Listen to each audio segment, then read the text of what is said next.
أعوذ بالله من الشيطان الرجيم. بسم الله الرحمن الرحيم. الرحمن علم القرآن خلق الإنسان علمه البيان. الشمس والقمر بحسبان والنجم والشجر يسجدان والسماء رفعها ووضع الميزان ألا تطغوا في الميزان وأقيموا الوزن بالقسط ولا تخسروا الميزان. والأرض وضعها للأنام فيها فاكهة والنخل ذات الأكمام والحب ذو العصف والريحان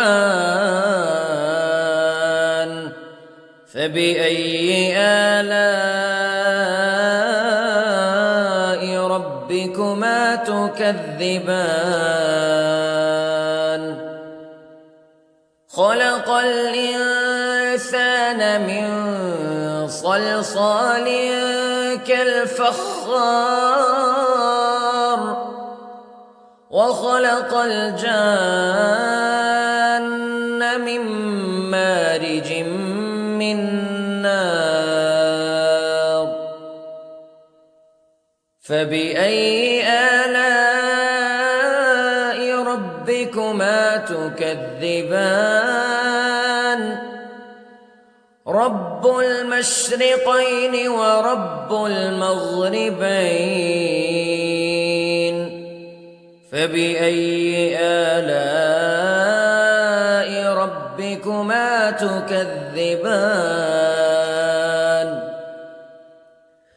مرج البحرين يلتقيان بينهما برزخ لا يبغيان فبأي آلاء ربكما تكذبان. يخرج منهما اللؤلؤ والمرجان فبأي آلاء ربكما تكذبان. وله الجوار المنشآت في البحر كالأعلام فبأي آلاء ربكما تكذبان. كل من عليها فان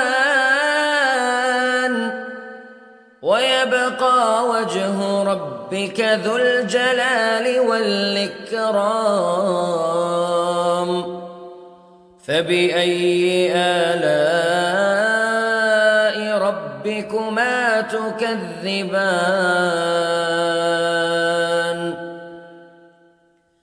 يسأله من في السماوات والأرض كل يوم هو في شأن فبأي آلاء ربكما تكذبان.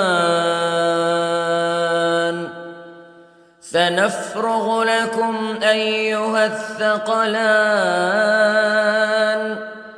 فبأي آلاء ربكما تكذبان.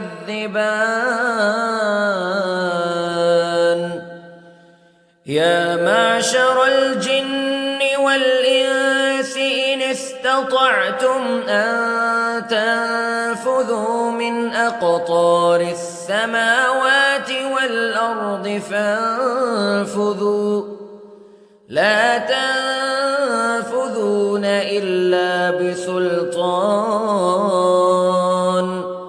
فبأي آلاء ربكما تكذبان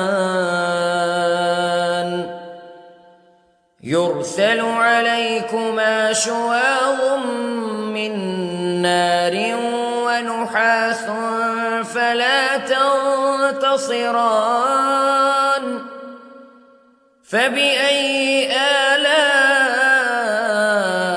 ربكما تكذبان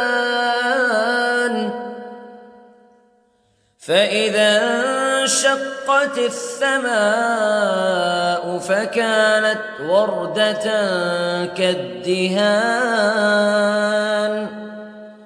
فبأي آلاء ربكما تكذبان فيومئذ لا يسأل عن ذنبه إنس ولا جان فبأي آلاء ربكما تكذبان يعرف المجرمون بسيماهم فيؤخذ بالنواصي والأقدام فبأي آلاء ربكما تكذبان هذه جهنم التي يكذب بها المجرمون يطوفون بينها وبين حميم آن فبأي آلاء ربكما تكذبان ولمن خاف مقام ربه جنتان فبأي آلاء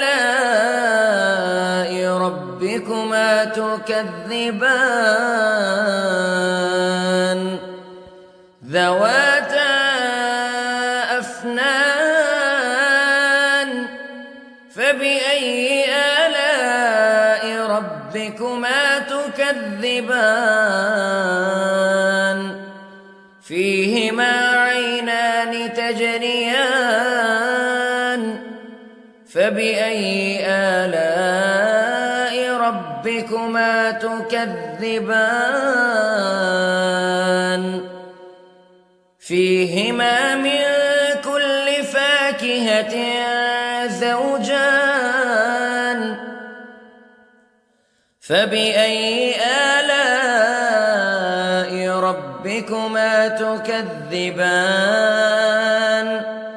متكئين على فرش بطائنها من استبرق وجنى الجنتين دان فبأي آلاء ربكما تكذبان فيهن قاصرات الطرف لم يطمثهن إنس قبلهم ولا جان فبأي آلاء ربكما تكذبان كأنهن الياقوت والمرجان فبأي آلاء ربكما تكذبان هل جزاء الإحسان إلا الإحسان فبأي آلاء ربكما تكذبان ومن دونهما جنتان فبأي آلاء ربكما تكذبان مدهامتان